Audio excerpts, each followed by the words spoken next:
Hey everybody, it's me, Buster Green. I haven't reviewed an anime in a while, so let's do it. So I'm doing something a little bit different today. Today I'm doing a random out of order review video for Dededede, the terribly named anime Dededede, aka Dead Demons Dededede Destruction, or as some people just call it, Dededede. So yes, today I'm reviewing episode 6 of Dededede, and I'm going to preface this with the fact that this show is very presented ultra out of order. Like, I don't really know how to describe it. It's like giving like a series of random events in these like girls' lives, but presenting them completely out of order year by year, episode by episode. I guess it's a little bit like Better Call Saul, but I don't know. Even though this is episode 6, I would say this is one of the very early events in the timeline in the order of events the show is rolling out. I'm going to briefly introduce the show now if you haven't been watching it and you've never heard of it. So apparently Dededede was originally released a few years ago as 2 theatrical movies in Japan, and now it's being re-edited and released as a TV show on America in Crunchyroll. Now, this is actually the opposite flow of the way usually an anime exists as a TV show and gets turned into a movie. And usually for the movie, they cut out all the fat and you get a best of condensed version of the story for the movie. But in this case, they've done the opposite. They're expanding the movie out into a TV series to clarify things and explain things better. Now, ironically enough, after I started watching the show, I also heard that Hideaki Anno is doing the same thing for Shin Kamen Rider, shooting new footage for that, so we can release it as a 5-episode miniseries, and that sounds pretty exciting. Anyway, so back to Dededede. So what actually is this show? Well, in short, it's kind of a mystery anime, but it's also very, very, very much a metaphor for the pandemic. It's basically a story about how if you didn't live through the pandemic, if you're like a 3-year-old baby, in the post-pandemic age, the core premise of Dededede is that the pandemic was weird, the pandemic was scary, the pandemic put a lot of people out of business, it killed some people, and eventually we all sort of just got over it and forgot it was even a thing. But in Dededede, it's not a pandemic, it's actually an alien invasion, and it's literally, what if aliens invaded the Earth, but they invaded the Earth at such a slow, boring, monotonous, unexciting, unsexy pace that people just, kind of let them do it. And even when they destroyed cities, even when they murdered people, even when they did all this crazy stuff because they're aliens, overall the human race was just too lazy, too apathetic, too selfish to put a fight back. And that's Dededede in a nutshell. It's a story about how lazy people, how apathetic people basically destroyed the world. Now, it's pretty much that meme about how the pandemic destroyed society, but you still had to go to work. In Dededede, aliens are destroying society, but you still have to go to work, and your job probably sucks. You're probably like some minimum wage person at McDonald's or something stupid like that. Dededede is one of the bleakest, saddest, realist sci-fi stories I've ever seen, and based on the way everyone's reacting to it, it's shockingly sad and accurate, and a dark depiction of the future we are probably going to see in the next 10 years. Anyway, that's at least how the show started off in the first couple episodes, but then it got even deeper and crazier than that. So as the series has gone on, it's become a little bit more than that initial premise of apathetic people ruining the world. The series has become a kind of slice of life biography anime about these 2 female best friends, Kadode and Oran. And it seems to be following them through their elementary school days up into their adulthood when the world is destroyed and fucked. But what's interesting is seeing how they both develop through this crazy world and how they end up turning into pretty wild and fully realized adults when they start off as sad and depressed kids. The series is also presented out of order, and because of that, I've currently seen them as old as teenagers ready to go into college. And I know that timeline will eventually tackle them as adults. And I'm also going to sidebar here a second that I've kind of seen this structure before. Dededede seems to be very, very directly inspired by Naoki Urasawa's genius story 20th Century Boys that came out about 10 years ago. I would say the show is almost an update of it, or at the very least, it's very derivative of it. The main difference between 20th Century Boys and this show 20th Century Boys was kind of like a baby boomer generation's feelings of their failure translated through the lens of Ultraman and Gigantor. And this seems like it's more about the failures of the millennial generation translated through the failures and the pop culture lens of Doraemon and Doctor Who. And if you've seen 20th Century Boys, you'll fucking love this show. If you haven't seen 20th Century Boys, you should definitely watch it as soon as you finish watching this show if you want more of that same weird pop culture-y vibe that this kind of like swims in. They also have a very, very similar art style that also kind of makes me wonder if they're purposely trying to do like a tribute to 20th Century Boys, or at the very least imitate Naoki Urasawa's uniquely realistic artwork. Anyway, so all I want to talk about today is episode 6.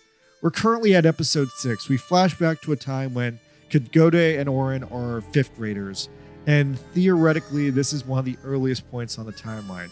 At this point, the aliens have come to the Earth, but they have not fully committed the full alien invasion that causes the pseudo-pandemic situation. Now, as I was getting into before, a major running theme of the show is pop culture and the way pop culture is like disseminated through society and affects the society as a greater whole. And the analog that they use in the show is Doraemon. Now, I was going to talk about this in another video essay that I've never finished. I was going to review Time Patrol Bonbon and talk about how Doraemon is fucked up and how Time Patrol Bonbon is kind of fucked up too, because the original Doraemon manga just honestly presents some really disturbing concepts.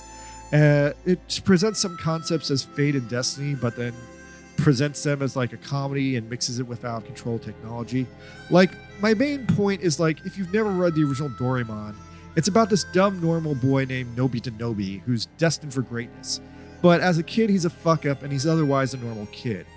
But because of this unexplained future greatness, he is visited by the immortal time-traveling robot cat Doraemon, who was sent back in time to help Nobita. In short, Doraemon is basically the exact same story as Terminator 2, but without another Terminator there trying to kill Nobita.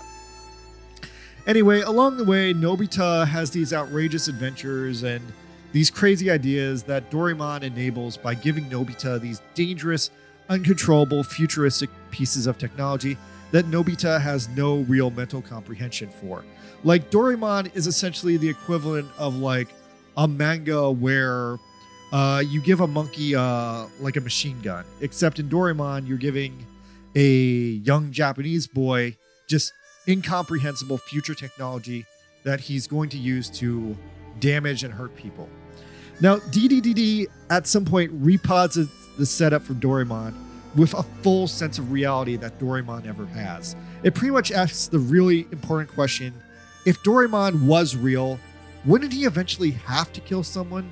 Or more to the point, wouldn't the existence of Doraemon just lead to several people being killed by Doraemon's just carelessness and ridiculousness? Dededede presents Doraemon as a slightly altered character, a mushroom man named Isobeyan. I'm going to talk about Isobeyan because it's Isobeyan in the show, but for all intents and purposes, Isobeyan is Doraemon. Like, it's a weird synergy of real life imitating fiction that Dededede meets an alien from the alien invasion and then dresses him up as Isobeyan. This becomes the Isobeyan alien, and then the Isobeyan alien fully proceeds to act like Isobeyan and therefore Doraemon, right down to giving Dededede all these dangerous and incomprehensible future gadgets. But unlike in Doraemon, in this show people actually die and there are actual consequences. So that's why I fucking love this show. It's Doraemon with consequences. Anyway, so that's the basic premise of this episode on the show as a whole. And conveniently, this episode does something genius. It does something that I've kind of always wanted to see. It tackles one of the most beloved pieces of pop culture the series has ever gone to yet, and that is the sonic screwdriver. I need to talk about Doctor Who now. If you are not familiar with it, Doctor Who is a show in England. It's one of pop culture's most longest running TV shows. Originally started running in 1963 and still having new episodes coming out right now that I haven't seen. In 1968, they switched to like a second Doctor, and the second Doctor whipped out this thing called the sonic screwdriver. It was originally just a metal rod with a light at the end, essentially just a visual so that Doctor Who could whip out a magic wand, point to something, and bam, it happens. But the sonic screwdriver is not a magic wand. As it's presented in Doctor Who, the sonic screwdriver is described as a little doohickey that emits sonic frequency radio waves so strong that they can twist things around in the air and, push and pull things. I want to say in Showa era Doctor Who, they were somewhat good at not using the sonic screwdriver as just like a plot contrivance, because technically speaking, the sonic screwdriver is so powerful that it could literally get Doctor Who in and out of any situation he wants. Now, lately, since they've rebooted Doctor Who back in the new millennium, the sonic screwdriver is back, and it is way more overpowered than I think it ever has been before. It usually comes along and it saves Doctor Who from whatever he needs whenever the writers can't think of anything more clever for him to do with it. Each Doctor Who has had a more and more toyetic version of the sonic screwdriver, and it's a major pop culture artifact. I know people who collect them. They're fun. I've seen lately there's a conversation going around the Doctor Who nerd fandom that really, at this point, who is Doctor Who for? Is it a family-friendly TV show for kids? And if that's the case, why is it tackling scary monsters? Why is it doing things that are too high concept for kids to understand? And if it's a show for adults now, then, well, why isn't it doing all these dark and sexual things? How come Doctor Who isn't having a sex affair? How come he's not solving murders every episode? Anyway, back to Dededede. In episode 6 of Dededede, it starts off exactly like an episode of Doraemon, with the girls flying around with the Doraemon trademark propeller hats, going around looking for good deeds to do in their community.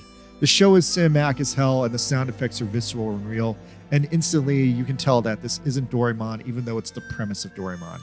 They immediately find a toddler stuck in a car in the middle of summer. He's passed out, and the girls wonder if he's in danger. Is this boy taking a nap? The windows aren't open. Maybe he's dying. Maybe it's just that this kid likes to be in a hot car. It's an intensely low-stakes situation, but the situation is about to lead to dramatic world-changing events.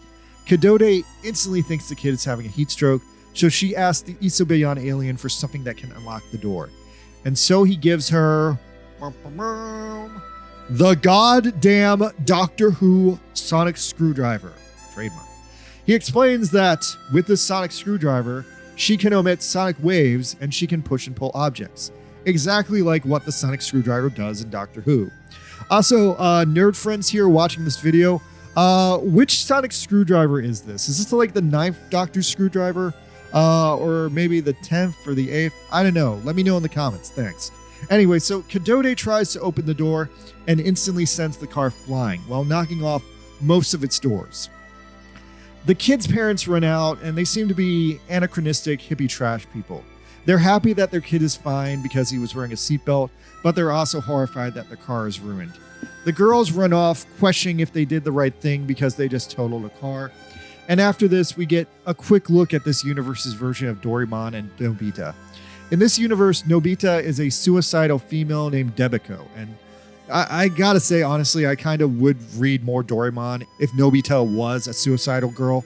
Anyway, in this volume of Isobeyan, Debiko has been given a blaster stick that allows her to take revenge on her enemies by channeling her bad emotions. Now, I do not believe the sonic screwdriver in Dededede has this function. By all accounts, Dededede just has a full Doctor Who sonic screwdriver with all its realistic abilities. But then she decides that she's going to change the world and she's going to go full Light Yagami Death Note with the sonic screwdriver. And when you consider the limitations and the powers of it, this is a device that uses sonic waves to screw things. And considering that if you really put your mind to it, you could kill a man with a regular screwdriver, well, goddamn, how many people could you kill with a sonic screwdriver if you really didn't give a fuck? That's what this episode is about. Now, the next scene is very subtle and uses several techniques of classic 1960s Japanese cinema. Dededede is stuck at a train crossing, and suddenly a 9 months pregnant woman hobbles up to her, and they start a conversation in the summer heat because this pregnant woman is just sweating hard. Dededede looks at her, and she starts getting pissed off at the sight of her. She goes on a rant about, what is this? Why is this 9 month pregnant woman working a job? Why is it so hot outside? Why don't the roads in Japan have roofs, etc.? She just gets so pissed off at everything at the sight of this sweating pregnant woman in the sun. And eventually she flies up to a rooftop, aims her sonic screwdriver at the train that's blocking the road, and the scene cuts off here. But then it's later revealed in the episode that Dededede derailed the train, and she killed at least a dozen people. We then cut to Oren's house. Oren is seeing the aftermath of the train crash on the news. We then cut back to Dededede having a panic attack on the roof. She's slowly comprehending what she did, but she's going to go into a state of denial about this. We skipped forward about 4 hours in time. Dededede is now in bed. The TV news mentions that at least one person died in the train accident she caused. Then the news switches to a story about a corrupt economic minister. This corrupt economic minister is facing bribery allegations, and he's currently in the hospital because I guess he had like a stress attack. Dededede says to herself that if people have to die, it should be people who really have to die, people who really deserve to die. Back at Oren's house, Oren also goes on a rant about how fucked up politicians are. But then her dad shows up. Her dad teaches her a random relevant lesson that if you made an enemy out of every politician that ever made a mistake, you'd never run out of enemies. You should hate the sins that people commit and not the people themselves. Most people aren't trying to be evil, they're just bad at their jobs. We flip back to Dededede's house. Dededede's house is dark and lonely compared to Oren's house. Dededede sits alone because Dededede's parents are both dealing with their own personal selfish lives. Dededede's dad works really hard and Dededede's mom may or may not be having an affair. Dededede doesn't really have a good family support system, and the fact that Dededede doesn't learn this lesson at this time the same way Oren does kind of really sets up the episode. She puts on her Doraemon hat again and flies off into the sky to commit crimes. There's this really cool shot where she flies in front of the moon like a witch, and she flies over to the hospital to the room of the corrupt economic minister who she just saw in the news. He's in the middle watching some weird teenage idol crap and acting like a little kid. Once again reminding us that this is a sonic screwdriver, Dededede pulls it out and then she pulls out a screw. Doctor Who does not screw enough screws with his sonic screwdriver, but Dededede is going to screw some screws with the screwdriver. She screws the screw sonically and immediately fires a sonic bullet of the screw into the heart of the economic minister. He drops dead, he drops his TV, and there's a dramatic juxtaposition. The teen idol on the TV mentions that she just wishes everyone in the world can be happy. The economic minister bleeds out on his bed, and once again, I have to point out that he was accused of allegations of corruption. By all accounts, the only actual footage we've seen of this guy is him acting like a little boy watching an idol TV show.